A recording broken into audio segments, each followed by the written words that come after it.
Yesterday we talked about sins of omission versus sins of commission, and basically said that boundaries usually shouldn't be set against sins of omission. In other words, when they're not doing something, that's not the thing you set a boundary against. It's when they're doing something that's unsafe, that's where we set the boundary. Now, what do you do then if there's something happening in the relationship that you don't like, but isn't unsafe?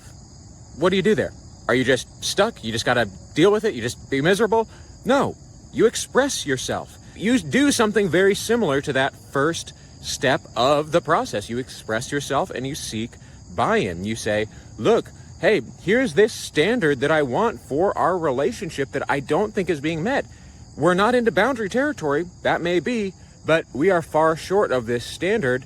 Can we agree that this is a good standard in our relationship? Can we work together to get closer to this? And again, if your feelings are hurt, please don't think that the only way you're allowed to ask for space or the only way that you can take time away from your spouse to sort of regroup is with a boundary. No, it's possible to say, hey, I'm feeling really raw, really sensitive in this conversation. My feelings are hurt. I know that we're in conflict. We're working through this. We're both doing our best. I just need a few minutes, or I just need to stop for tonight.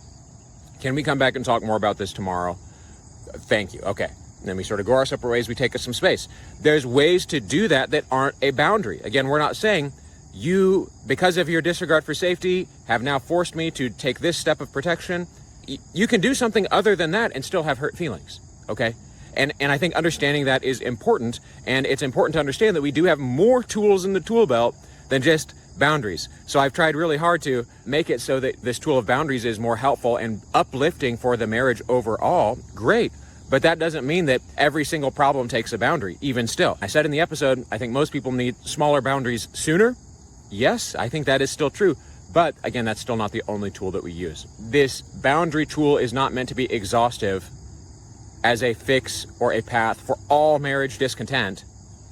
In fact, that's kind of the point, is that by having a clear condition, you very clearly know when the boundary is needed. Is there disregard for safety? Okay, let's get a boundary. Is there not, but my feelings are still hurt? We probably just need to express yourself and talk about it like normal adults. So I hope that helps you. Something to think about. Either way, we'll see you on the next one. Thanks for watching.